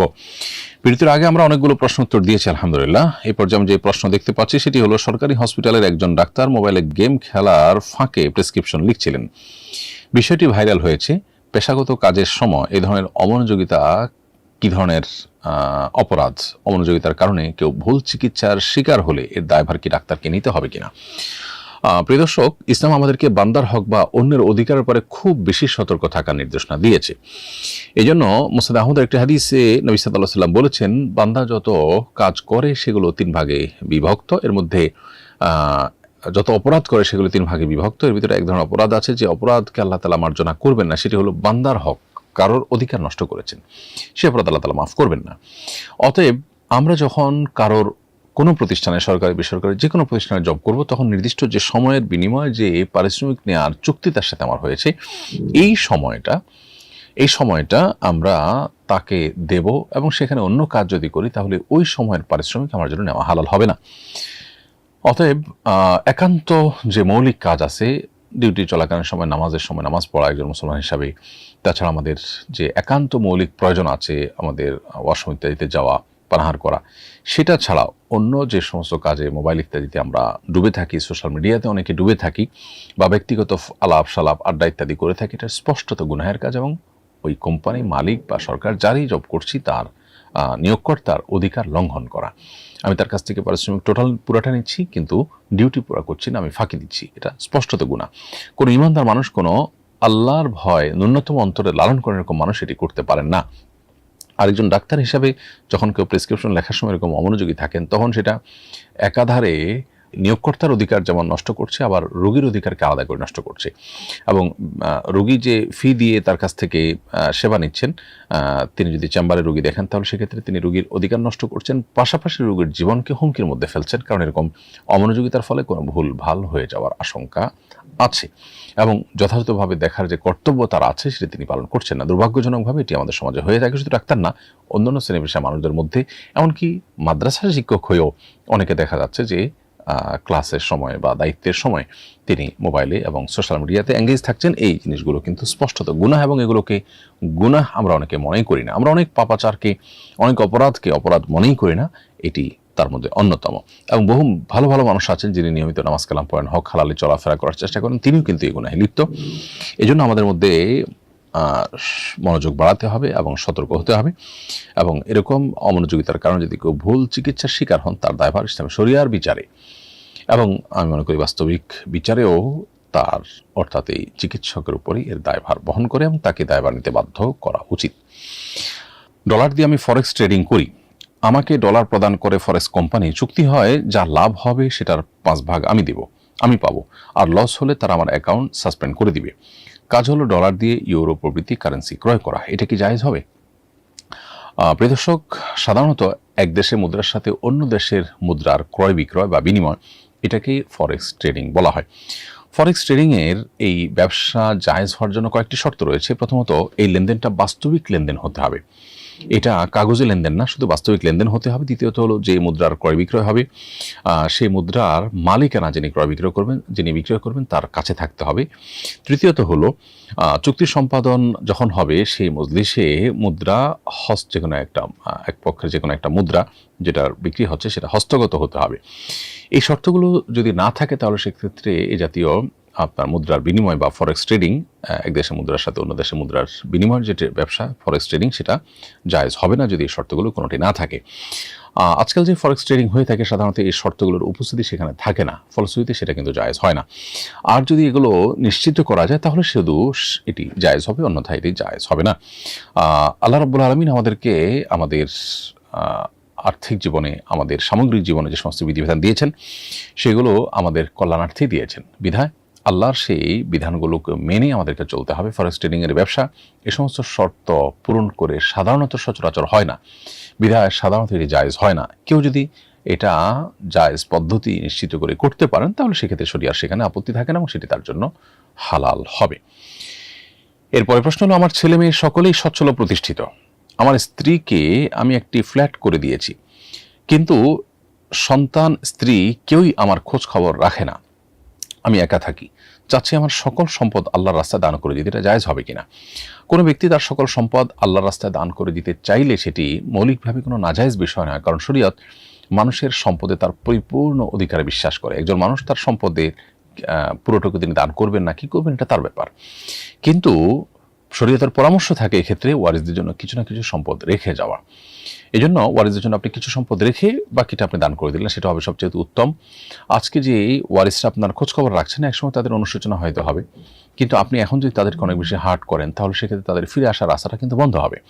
আর সবচেয়ে বড় কথা হলো যে আল্লাহ রাব্বুল আলামিন আপনার ওয়ারিসদের জন্য একটা হিস্সা আপনার সম্পদে রেখেছেন, অতএব তাদেরকে দিয়ে দেওয়া এটা আল্লাহর সিদ্ধান্তকে মেনে নেওয়ার নামান্তর, বিধায় তাদের জন্য কিছু সম্পদ রেখে যাওয়াটা আপনার উত্তম। যদিও আপনি সব সম্পদ দান করলে সেটিকে শরীয়ত আপনাকে হারাম বা নাজায়েজ বা অপরাধ করেছেন বলে বিবেচনা করবে না। তবে শরিয়ার এখানে সুনির্দিষ্ট পরামর্শ আছে, সেটিকে মেনে চলাটাই আপনার জন্য, আমাদের জন্য, সকলের জন্য উত্তম। আমার ভাই করোনা আক্রান্ত হয়ে মারা গিয়েছিলেন, কেউ কবর দিতে আসেনি, আমি একাই তাকে কবর দিয়েছি। তখন আমি দোয়া কালাম জানতাম না, তাই মাটি দেওয়ার সময় মিনহা খালাকনাকুম দোয়াটিও পড়তে পারিনি। দোয়া না পড়ার কারণে কি আমার ভাইয়ের কবরে আযাব হবে? উত্তর হলো না, দোয়া না পড়ার কারণে আপনার ভাইয়ের কবরে আযাব হবে না। কারণ হলো যে মৃতকে দাফন করার সময় যা যা করার কর্তব্য সেটা জীবিত মানুষের কর্তব্য। জীবিত মানুষরা যদি সেটা না করেন সেটা তাদের ত্রুটি। এখানে মৃত মানুষের কোনো লাভ ক্ষতির বিষয় সংশ্লিষ্ট নয়। তাছাড়া এখানে অন্য কোনো দোয়া না পড়লে যে কোনো গুনাহ হয়েছে ব্যাপারটা সেরকম না, শুধু জানাজা পড়ানো এবং তাকে যথাযথ দাফন করা এটি হলো আমাদের কর্তব্যের অংশ। বিধায় কোনো দোয়া পড়তে যদি ভুলে যান আপনি তাতে কোনো অসুবিধা নেই। বিধায় বিসমিল্লাহি আলা মিল্লাতি রাসূলিল্লাহ বলে রাখা সুন্নাত, এই সুন্নাতটা পালন করলে ভালো হতো। যদি এটা কোনো কারণে আপনি মিস করে থাকেন তাতে মৃত ব্যক্তিতে কোনো অসুবিধা নেবেন, আপনারও গুনাহ হবে না, যেহেতু আপনি জানতেন না। তবে ভবিষ্যতের জন্য আপনি জেনে নিলেন যে দাফন কীভাবে করতে হয়, জানাজা কীভাবে পড়তে হয়, এটা আমাদের সবারই কম বেশি শিখে রাখা উচিত। সেই জায়গা থেকে আপনি শিখে রাখতে পারেন বা রাখা উচিত। ইসলাম শান্তির ধর্ম, নবীজি মানুষকে ভালোবেসে দাওয়াত দিতেন। আমাদের শান্তির ধর্ম ইসলামের ভাবমূর্তি ধ্বংস হওয়ার পেছনে আপনি কাদের দায়ী করেন? ইসলামের ভাবমূর্তি ধ্বংস করবার এই কাজটি অত্যন্ত সুচারুরূপে, অত্যন্ত সূক্ষ্মভাবে ইসলাম বিদ্বেষীরা এবং ভিন্ন ধর্মাবলম্বীরা, বিশেষ করে ইহুদি খ্রিস্টানরা, তারা আঞ্জাম দিচ্ছে। ফলে ইসলামের ভাবমূর্তি নষ্ট করার জন্য যে হীন ষড়যন্ত্র, এটাকে বাজেভাবে উপস্থাপন করার চেষ্টা, এটা পৃথিবীতে ইহুদিরা করেছে সবচেয়ে বেশি। ইসলামের মধ্যে সামগ্রিকতা আছে, এর মধ্যে কোমলতা আছে, আবার স্থান কাল পাত্র ভেদে কঠোরতার কথাও বলা আছে। আপনার আমার প্রাণের নবী তিনি মানুষকে ভালোবেসে দাওয়াত দিয়েছেন, কোমল ছিলেন, এর মানে এই না যে তিনি জিহাদ করেননি। অতএব ইসলামকে শুধুমাত্র এক পেশে হিসাবে উপস্থাপন করা এটা ভুল। আমাদের অনেক মুসলিমরা মনে করেন যে ইসলামের যে আপনার কঠোরতার বিধিবিধানগুলো আছে স্থান কাল পাত্র ভেদে অবশ্য, সেগুলোকে যারা ধারণ করেন বা বলেন তারা বোধহয় ইসলামকে কালাট করার জন্য দায়ী। হ্যাঁ, কোনো কোনো ক্ষেত্রে আমাদের ভুল আচরণ ইসলামকে ভুলভাবে উপস্থাপন করাটার দায় আছে এবং সেই দায়টা আমাদের স্বীকার করতে হবে। কিন্তু এর মানে এই না যে ইসলামকে শুধুমাত্র কোমল রূপ উপস্থাপন করলেই ঠিক আছে, আর কেউ যদি ইসলামের কঠোর দিকটাকে উল্লেখ করেন, আলোচনাও করেন, তাহলে তিনি ইসলামকে বদনাম করলেন। ইসলাম যতই আপনার কোমল রূপে আপনি উপস্থাপন করুন না কেন, আপনার ইসলাম বিদ্বেষী যারা আছে, মুসলিম বিদ্বেষী যারা আছে, ইহুদি যারা আছে এবং ইসলামের শত্রু যারা আছে, তারা কিন্তু সেটাকেও অ্যাকসেপ্ট করবে না। নবী করিম সাল্লাল্লাহু আলাইহি সাল্লাম মক্কার জীবনে যখন দাওয়াত দিয়েছেন তখন সব কোমল কথা বলেছেন, কোনো জিহাদ করেননি, কোনো প্রতিকার প্রতিরোধ কিছুই করেননি, সকল জুলুম বরং সহ্য করে চলে গেছেন। তারপর কি তাকে মক্কা থাকতে দেওয়া হয়েছে? হয়নি। অতএব যারা মনে করেন যে শুধু নরমাল কথা বললে বা কোমল থাকলেই ইসলাম পৃথিবীতে ভালো থাকবে, মুসলমানরা ভালো থাকবে, তারা ভুল ধারণার মধ্যে আছেন। আবার একই সাথে ইসলাম কঠোরতার ক্ষেত্রেও নীতিমালা দিয়েছে, কোথায় কতটুকু কঠোর হতে হবে একটি সামাজিক স্থিতিশীলতার জন্য, মানুষের এই প্রয়োজনে যেখানে যতটুকু কঠোর হতে বলেছে সেখানে ততটুকু হতে হবে। সেখানে যদি আমরা সীমা লঙ্ঘন করি, আমরা যদি অপাত্রে কঠোর হই এবং মাত্রাতিরিক্ত কঠোর হই এবং সেক্ষেত্রে যদি শরিয়ার গাইডলাইন ফলো না করি, তাহলে সেক্ষেত্রে আমরা ইসলামের বদনামির ভাগিদার হব। সেটিও আমাদের মাথায় রাখা দরকার।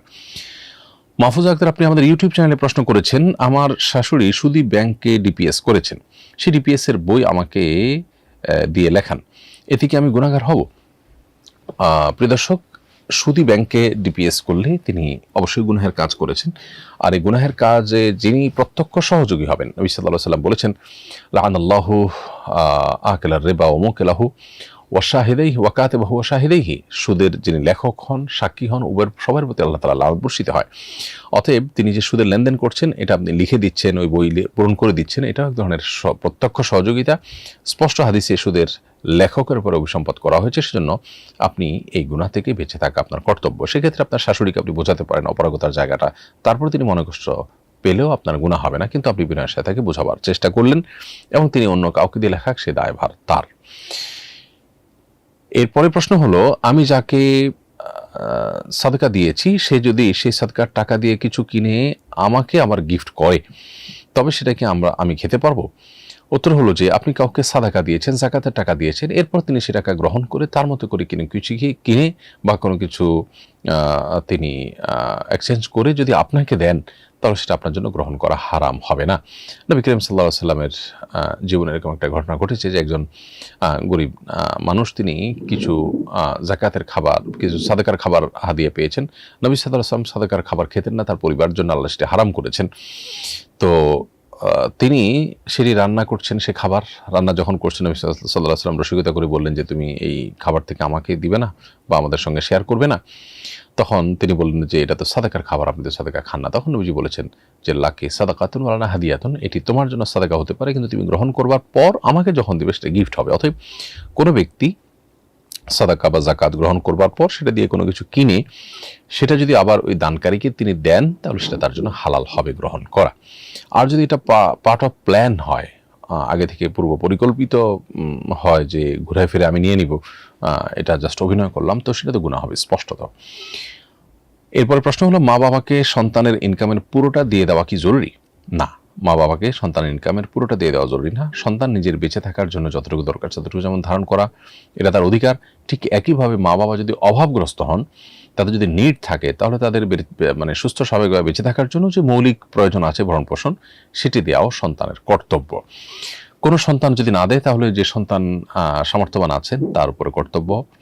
আর যদি অন্যরা সবাই দেওয়ার মতো মানসিকতা থাকে এবং সামর্থ্য থাকে, তাহলে সবাই মিলে আনুপাতিক হারে নিজেদের মধ্যে বন্টন করে মা বাবার ভরণ পোষণের দায়িত্বটা পালন তাদের করতে হবে। কিন্তু যা কামাই করবেন সবই দিয়ে দিতে হবে, এরকমটাই শরীয়ত আপনাকে বলেনি। আপনার নিজের চলার জন্য যেমন আপনি রাখতে পারেন, মা বাবার প্রয়োজন পূরণ করতে পারেন, সেগুলো আবশ্যক। এরপরে অতিরিক্ত থাকলে সেটি আপনি সঞ্চয়ও করতে পারেন। এরপরে প্রশ্ন হলো, গত কয়েকদিন আগে নর্থ সাউথ ইউনিভার্সিটিতে কোরআন কনফারেন্স এবং সিরাত এক্সিবিশন হলো, সেখানে আপনি প্রধান অতিথি ছিলেন। ইউনিভার্সিটিতে 33 বছরের ইতিহাসে এটি প্রথম প্রোগ্রাম। এই ইতিবাচক পরিবর্তনকে আপনি কিভাবে দেখছেন?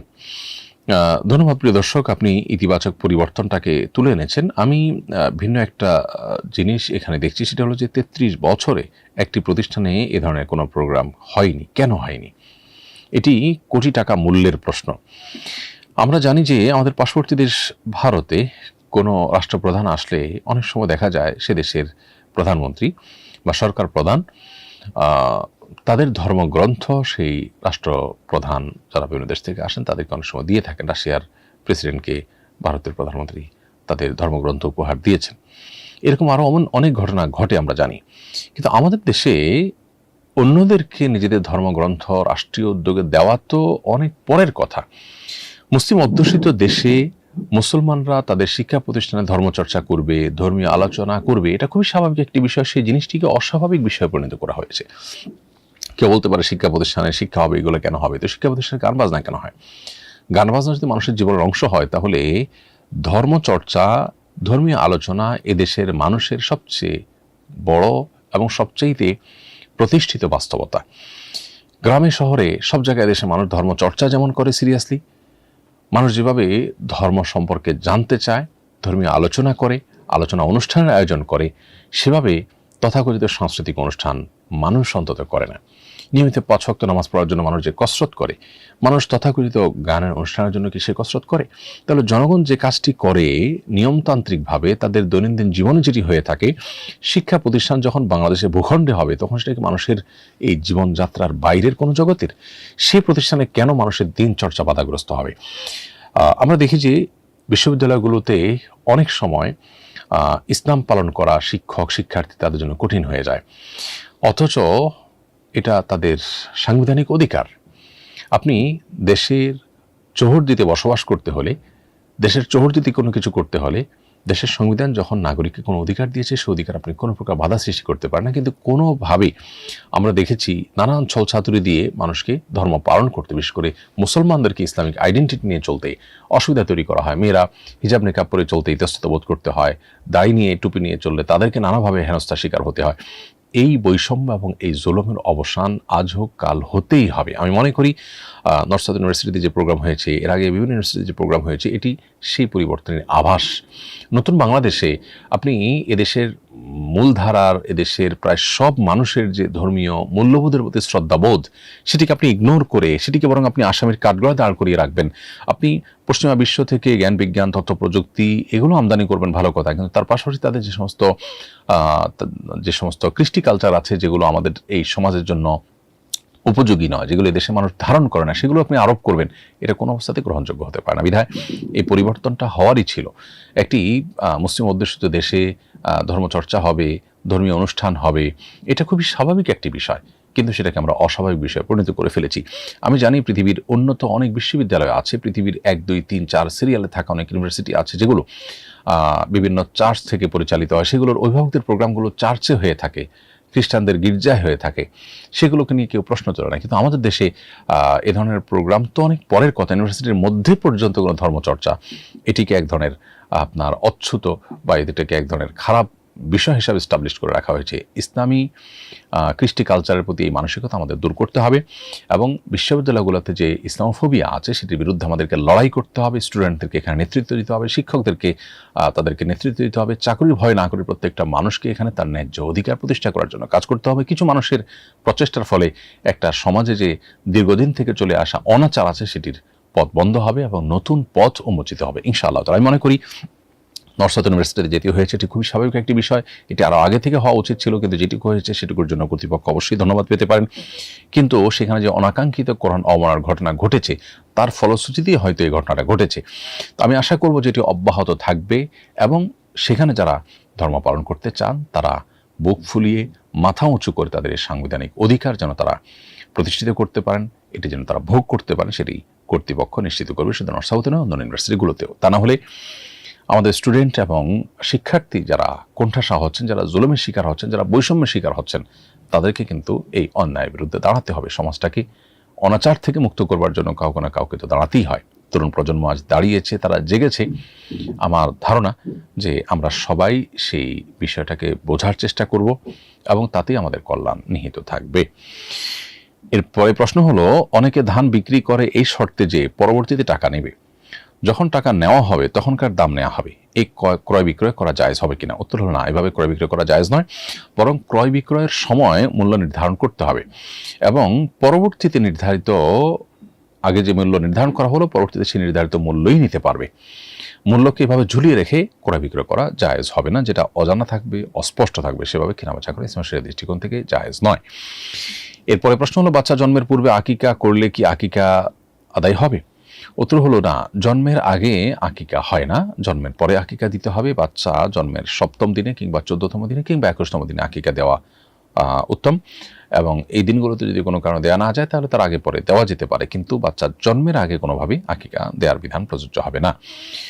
বিক্রয় নিষিদ্ধ এমন ওষুধ কি কম টাকায় কিনে ফার্মেসিতে বিক্রয় করা যাবে? করলে ইনকাম বৈধ হবে কিনা? উত্তর হলো যে নিষিদ্ধ ওষুধ কেনাবেচা করাও নিষিদ্ধ, কারণ নিষিদ্ধ ওষুধগুলোকে নিষিদ্ধ করা হয় মানুষের কল্যাণ বিবেচনা করি। অতএব মানুষের জন্য অকল্যাণকর কোনো কিছু আপনি করতে পারেন না। এই ধরনের ওষুধ যদি কেনাবেচা কেউ করেন তাহলে সেক্ষেত্রে তার মুনাফা গ্রহণ করা তার জন্য মাকরুহ হবে, এবং এরকম মুনাফা গ্রহণ না করে যদি কেউ করে ফেলেন তাহলে তার সাদাকা করে দিতে হবে, দান করে দিতে হবে। এরপরের প্রশ্ন হলো, স্ত্রী পরকীয়া থেকে তওবা করে ফিরে আসতে চাইলে এবং আমরা যদি মেনে নেই তবে কি এর জন্য আলাদা কোনো গোসল বা পদ্ধতি আছে কিনা? কেউ যদি জেনা, ব্যভিচার কিংবা পরকীয়া বা হারাম সম্পর্ক রিলেশন থেকে বেরিয়ে আসতে চান তাহলে তাকে তওবা করতে হবে। তওবা মানেই হলো জীবন পরিবর্তন করা বা ফিরে আসা। এই তওবা বা ফিরে আসার প্রক্রিয়া বা পদ্ধতি হলো তিনি যে অপরাধ করেছেন ইতিপূর্বে সেগুলোর জন্য তিনি অনুশোচনা করবেন, অনুতপ্ত হবেন, লজ্জিত হবেন, নিজেকে ভৎসনা করবেন এবং তার ভুল স্বীকার করে আল্লাহর কাছে মাপ চাইবেন, পূর্বের গুনাহের জন্য আল্লাহ মাফ করেন। সেই সাথে ভবিষ্যতে আর কখনো এই ধরনের অপরাধে লিপ্ত হবেন না মর্মে তিনি সংকল্প করবেন। তার এই সংকল্প, দীপ্ত কণ্ঠের শপথ এবং পূর্বের কাজের জন্য লজ্জিত অনুতপ্ত হওয়া এবং আল্লাহর কাছে ক্ষমা চাওয়া, এগুলোই হলো তওবা। এর পাশাপাশি সে অপরাধ থেকে তো তাকে সরে আসতেই হবে, এসেই তো তার পুনঃসূচনা করবেন। এই কাজগুলোর মধ্য দিয়ে তার তওবা সম্পন্ন হবে এবং তিনি পূর্বের সমস্ত গুনাহ থেকে আল্লাহর কাছ থেকে মাপ পেয়ে যাবেন। তওবা করার জন্য আলাদা করে গোসল করার প্রয়োজন নেই। তবে আবু বকর রাদিয়াল্লাহু আনহু থেকে আবু দাউদের বর্ণিত একটা হাদিস রয়েছে, সেই হাদিসের আলোকে সালাতুত তওবার ধারণা আমরা জানতে পারি। সেটি হলো যে, মামিন আবদিন ইয়াজনিবু যামবান ফায়ুহসিনুত তুহুর, কোনো ব্যক্তি যদি কোনো গুনাহ করে এবং ভালো করে গুনাহ করার পর তিনি যদি তওবা করার চিন্তা করেন তখন উত্তম করে তিনি ওযু করেন, ভালো করে ওযু করেন, পবিত্রতা অর্জন করেন। সুম্মা ইয়াকুমু ফাসাল্লা, এরপর ফায়ুসাল্লি, এরপর যদি তিনি দাঁড়ান এবং নামাজ পড়েন, রাকাতাইন ফায়ুসাল্লি রাকাতাইন, এরপর 2 রাকাত নামাজ যদি তিনি পড়েন, সুম্মা ইস্তাগফিরুল্লাহ, এরপর তিনি আল্লাহর কাছে ক্ষমা চান, ইল্লা গাফারাল্লাহু লাহু, তবে আল্লাহ তাআলা তাকে মাফ করে দেন। অতএব কোনো বিশেষ বড় কোনো গুনাহ হয়ে গেলে যদি আমরা ভালো করে ওযু করে 2 রাকাত নামাজ পড়ে আল্লাহর কাছে মাপ চাই, সেটা হবে তওবার সর্বোত্তম উপায়। অতএব আপনি সালাতুত তওবা আদায় করতে পারেন, কিন্তু আলাদা করে গোসল করার প্রয়োজন নেই। মাদ্রাসার জমিতে মাদ্রাসা কমিটি মসজিদ নির্মাণ করেছে, এটা কি শরঈ মসজিদ হিসাবে বিবেচিত হবে? উত্তর হলো, মাদ্রাসার জমিতে মসজিদ নির্মাণ করা, মাদ্রাসার জমির একটা অংশে মসজিদ নির্মাণ করা, এটা অবশ্যই মাদ্রাসার প্রয়োজনের অংশ এবং এটা শরঈ প্রয়োজন এবং এটা শরঈ মসজিদ হিসেবে বিবেচিত হবে। কারণ মাদ্রাসার শিক্ষক, শিক্ষার্থী এবং সংশ্লিষ্ট যারা আছেন তাদের নামাজ পড়ার জায়গার দরকার আছে। অতএব মাদ্রাসার প্রয়োজনেই একটা জায়গায় মসজিদ হওয়া এটা বাঞ্ছনীয়, বিধায় এটা শরঈ মসজিদ হিসেবে বিবেচিত হবে। যদি এমন হয় যে পুরো জায়গাটা কেউ মাদ্রাসা করার জন্য দান করেছেন কিন্তু সেখানে পুরো জায়গাটাতে মসজিদ করা হয়েছে, তাহলে সেটা জায়েজ হবে না, কারণ দানকারী যে উদ্দেশ্যে দান করেছেন তার বিপরীত উদ্দেশ্যে ব্যবহার করা হলো। আর যদি দানকারী মসজিদের জন্য দান করেছেন, মাদ্রাসার জন্য দান করেছেন, তো মাদ্রাসার অন্য 10টা প্রয়োজনের মধ্যে একটা প্রয়োজন এটাও যে মাদ্রাসার একটা মসজিদও দরকার হয়, বিধায় সেই প্রয়োজন পূরণ করার জন্য মসজিদ করলে সেটি জায়েজ আছে। গরু ছেড়ে দেওয়ার মান্নত করেছি, পূরণ করতে হবে কিনা?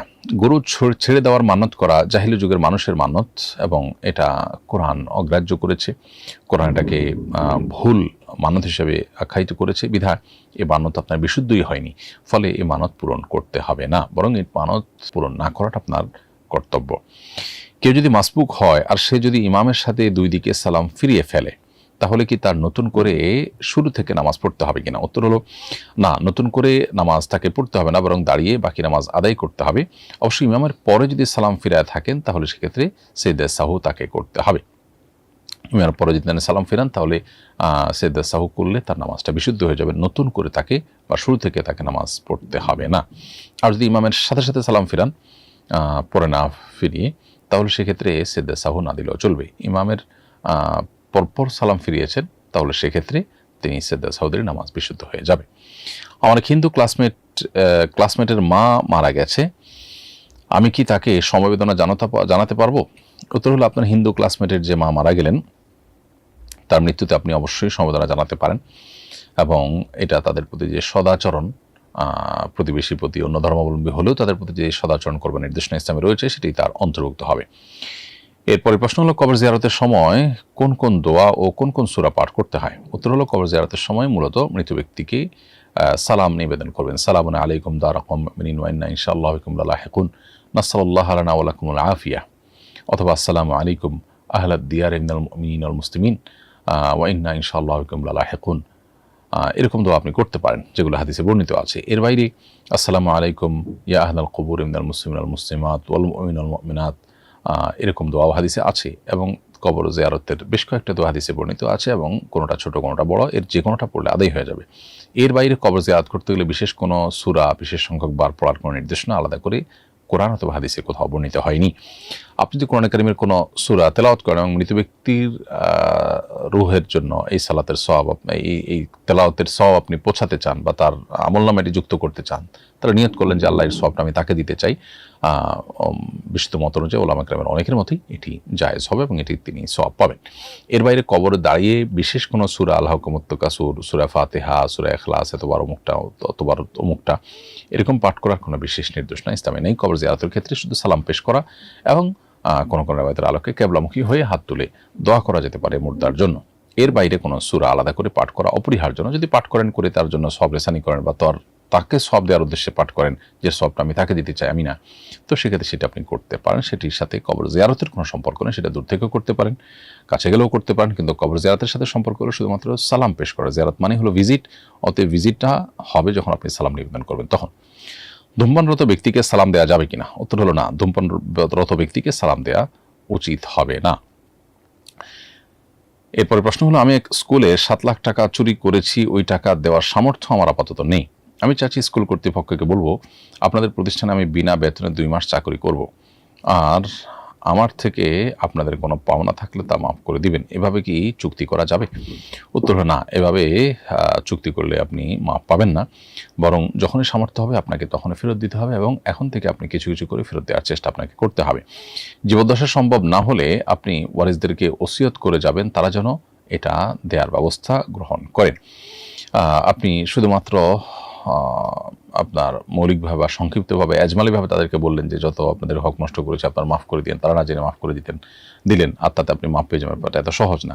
তারা যদি জানেন যে আপনি 7 লক্ষ টাকা মেরেছেন, নিশ্চয়ই তারা সেটি আপনাদেরকে মাফ করার কথা না। যদি মাফ করার কথা হয় তারা স্পষ্ট বলার পর তারা যদি মাফ করেন আপনি অবশ্যই মাফ পেয়ে যেতে পারেন। আকিকার ছাগলের বয়স কি 1 বছর হওয়া জরুরি? উত্তর হলো হ্যাঁ, আকিকা এবং কোরবানির ছাগল এর বয়স 1 বছর হওয়া জরুরি।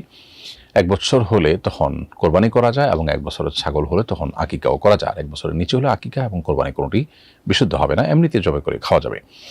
আমার কোনো আপন ভাই বোন নেই, শুধু একজন দুধ ভাই আছে, দুধ ভাই কি বাবার উত্তরাধিকার সম্পদ পাবে? উত্তর হলো না, আপনার দুধ ভাই আপনার উত্তরাধিকার সম্পদ পাবে না। সম্পদ পাওয়ার জন্য রক্ত সম্পর্কীয় হওয়া জরুরি। রক্ত সম্পর্কীয় নয়, শুধু দুধের সম্পর্কের ভিত্তিতে কিন্তু উত্তরাধিকার সম্পদ পাওয়া যায় না। এরপরে প্রশ্ন হলো পিতামাতার মধ্যে সবচেয়ে বেশি কার কথা শোনা উচিত? অনেক ক্ষেত্রে একই বিষয়ে দুজন দুরকম নির্দেশনা দেয়, আমি দ্বিধায় পড়ে যাই। এই প্রশ্ন উত্তর হলো যে নির্দেশ মান্য করার ক্ষেত্রে পিতাকে অগ্রাধিকার দিতে হবে, এটা হলো সাধারণ এবং জেনারেল কথা। আর এমনিতে শ্রদ্ধা এবং আপনার সদাচরণের ক্ষেত্রে সবচেয়ে বেশি অগ্রাধিকার হলো মায়ের। এই জন্য নবী সাল্লাল্লাহু আলাইহি ওয়াসাল্লামকে যখন একজন সাহাবী জিজ্ঞাসা করেছেন ইয়া রাসূলুল্লাহ আমি কার সাথে বেশি সদাচরণ করবো, নবী সাল্লাল্লাহু আলাইহি ওয়াসাল্লাম বলেছেন তোমার মায়ের। 3 বার বলার পর এরপরে বলেছেন যে তোমার বাবার। তো এই জন্য সদাচরণের ক্ষেত্রে মায়ের অগ্রাধিকার, কিন্তু সিদ্ধান্ত গ্রহণ করার ক্ষেত্রে আল্লাহ তাআলা পুরুষকে নারীর চাইতে বিশেষ করে মায়ের চাইতে বাবাকেও যেহেতু সিদ্ধান্ত গ্রহণ করার ক্ষমতা সচরাচর বেশি দিয়ে থাকেন, অনেক সময় বিপরীত হয় কিন্তু সচরাচর বেশি দিয়ে থাকেন, সেজন্য পিতাকে অগ্রাধিকার দিতে হবে সিদ্ধান্ত গ্রহণ করার ক্ষেত্রে। হ্যাঁ, কোনো বিশেষ কেসে যদি এমন হয় যে এখানে আসলে মায়ের সিদ্ধান্তটা বেশি গুরুত্বপূর্ণ, তাহলে সেটা আপনি অগ্রাধিকার দিতে পারেন। সেক্ষেত্রে বাবাকে আপনি ম্যানেজ করবেন বা বোঝার চেষ্টা করবেন। বাবা মা কাউকে প্রতিপক্ষ বানানো বা কাউকে মনে কষ্ট দেওয়া এটা আমাদের কাজ হতে পারে না, বিধে আমরা চেষ্টা করবো সবসময় সমন্বয় করবার। সাধারণত স্বামীর সামনে ওয়েস্টার্ন ড্রেস পরি, এমন ড্রেস পরে এক বোন আরেক বোনের সামনে যেতে পারবে কিনা? উত্তর নাভি থেকে হাঁটু পর্যন্ত সতর ঢাকা থাকলে যেতে পারবে। এটুকু একজন নারী অন্য নারীর সামনে এতটুকু সতর মেনটেন করলে চলে। ফলে আপনি এতটুকু সতর মেনটেন করে এক নারী অন্য নারীর সামনে যেতে পারেন। আমরা 2 বন্ধু একই বাসায় থাকি, আমি ব্যবসা করি আর সে স্টুডেন্ট। সে আর্থিকভাবে খুবই অসচ্ছল। তার অনুমতি ছাড়া কি আমি তার বাসা ভাড়ার টাকা যাকাতের টাকা থেকে দিতে পারবো? উত্তর হলো তার অনুমতি ছাড়া এটা দিতে পারবেন না। আপনি তার জাকাতের টাকায় যদি বাসা ভাড়া দিতে চান তাহলে তাকে অন্তত বলতে হবে যে তোমার বাসা ভাড়া দেওয়ার দায়িত্বটা আমি নিলাম, এরপর আপনি জাকাতের টাকাতে দিলেন, সেটা আদায় হবে। যদি সে বলে ঠিক আছে তুমি দিও। আর যদি তাকে না জানিয়ে আপনি এটা করেন তাহলে সেক্ষেত্রে আদায় হবে না, কারণ জাকাত মূলত গরিবকে দিতে হয়, সে তার মতো করে খরচ করবে, তার কল্যাণার্থেও খরচ করতে পারেন, কিন্তু সেক্ষেত্রে তার পারমিশন জরুরি। এখন তার জন্য এমন কিছু করলেন যেটা সে জানেই না, পারমিশন দেওয়া তো দূরের কথা, তাহলে সেক্ষেত্রে আপনি জাকাতের যে টাকা জাকাতটা তাকে দিলেন, যে টাকাটা জাকাত দিলেন, সেই টাকাটা আসলে স্বাধীনভাবে খরচ করবার সুযোগ সে পায়নি। এই জন্য তাকে দিয়ে বলতে পারেন যে তুমি এই টাকা দিয়ে বাসা ভাড়া দিও, তখন আপনি জাকাত টাকা থেকে দিতে পারেন এবং নিয়ত করতে পারেন, বলে দেওয়া জরুরি না। তখন তিনি তার টাকা দিয়ে তিনি বাসা ভাড়া দিলেন, বিষয়টাতে তার হস্তক্ষেপ থাকলো। আমার বাবা মা অনেক আর্থিক সমস্যায় আছেন, দৈনন্দিন জীবনে তাদের অনেক কষ্ট হচ্ছে, আমি যদি কোনো টাকা দানের জন্য রাখি আর সেটা আমার বাবা মাকে দান হিসাবে দেই, এতে কি দানের সওয়াব হবে? উত্তর হলো, বাবা মা যদি অভাবগ্রস্ত হন তাহলে তাদের ভরণ পোষণ দেওয়ার সন্তানের উপরে অবশ্য কর্তব্য। আর বাবা মাকে দানের নিয়তে দেওয়ার প্রয়োজন নেই, তাদেরকে আপনি যাই দান করবেন সেটা আল্লাহর সন্তুষ্টির আশা যখন দান করবেন এমনিতেই সেটা সওয়াব আপনি পাবেন।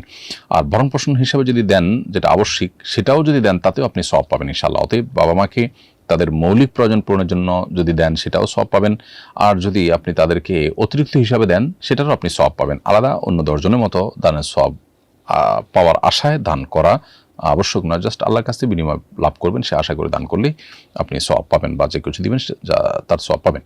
নাবালক বাচ্চার অনুমতি ব্যতীত তার জামা কাপড় অন্যকে দেওয়া যাবে কিনা? উত্তর হলো যে সাধারণত নাবালক বাচ্চার সম্পদ তার অনুমতি ছাড়া দেওয়া জায়েজ নয়। আবার শিশুর অনুমতি গ্রহণ করাও এটা গ্রহণযোগ্য নয়, কারণ তার অনুমতি আসলে শরীয়তেই গ্রহণযোগ্য না। এই জন্য শিশুর অনুমতি দিলেও সেটা জায়েজ হবে না। তবে তার কাপড় চোপড় সবকিছু বাবা মা বহন করেন, সবকিছু বাবা মা ব্যবস্থা করেন, অতএব তার জন্য কেউ কিছু দিয়েছে সেটা যদি দান করেন সেটা তারা চাইলে দিতে পারেন। বিষয়টা কাটাকাটি হওয়ার মতো, অর্থাৎ তোমার তো আমি সব কাপড় চোপড় আমি দিচ্ছি। শিশুর যদি নিজের সম্পদ থাকে তখন সেখান থেকে তার জন্য খরচ করতে হয়, বাবা মা নিজের থেকে খরচ না করলেও চলে। এখন শিশুর এই পর্যন্ত 50 সের জামা বাবা মা দিয়েছেন নিজেদের থেকে, তাহলে 1 সের জামা শিশু কারো কাছ থেকে পেয়েছে, সেটা যদি দান করা হয় তাহলে বাবা মা দিয়েছেন সেটার তুলনায় অনেক কম, এটি বিধায় সেটি জায়েজ হবে। ব্যাপারটা হলো অনেকটা এরকম যে শিশুর সম্পদ যা আছে সেটা দিয়ে শিশুর চলার কথা, কিন্তু আমি দিয়ে তাকে চালিয়েছি, আমি যেহেতু দিয়ে চালিয়েছি অতএব তার সম্পদ থেকে সেই পরিমাণ আমি গ্রহণ করতে পারি, সেই হিসাবে আমি দান করলাম। শিশুর পাওয়া জামা কাপড় উপহার হিসাবে সেটা অন্যকে দান করলাম, সেটা জায়েজ হবে। শরীয়ত আসলে শিশু হোক আর বৃদ্ধ হোক প্রত্যেকটা মানুষের অ্যাকাউন্ট, প্রত্যেকটা মানুষের হিসেবকে আলাদা আলাদা করে দেখে, এবং এটাকে খুব ভালোভাবে দেখাটা এটাই হলো মানুষের আর্থিক ক্ষেত্রে পরিপূর্ণ স্বাধীনতা এবং পরিপূর্ণ অধিকারকে নিশ্চিত করা। ইসলাম কিন্তু সেই বিষয়টিকে নিশ্চিত করে। প্রিয় দর্শক, দেখতে দেখতে আমরা অনুষ্ঠান একেবারে শেষ প্রান্তে চলে এসেছি, সময় হয়েছে বিদায় নেওয়ার। আজকে এই পর্যন্ত, আল্লাহ যদি তৌফিক দান করেন ইনশাআল্লাহ আগামী অনুষ্ঠানে আবার দেখা হবে, কথা হবে। সে পর্যন্ত আল্লাহ তাআলা আমাদের সবাইকে সুস্থ রাখুন, নিরাপদে রাখুন, সেই দোয়া রব্বুল কারীমের কাছে ব্যক্ত করে আজকের মতো এখানে শেষ করছি। জাযাকুমুল্লাহ খাইর। আসসালামু আলাইকুম ওয়া রাহমাতুল্লাহি ওয়া বারাকাতুহু। আস-সুন্নাহ ফাউন্ডেশন, উম্মার স্বার্থে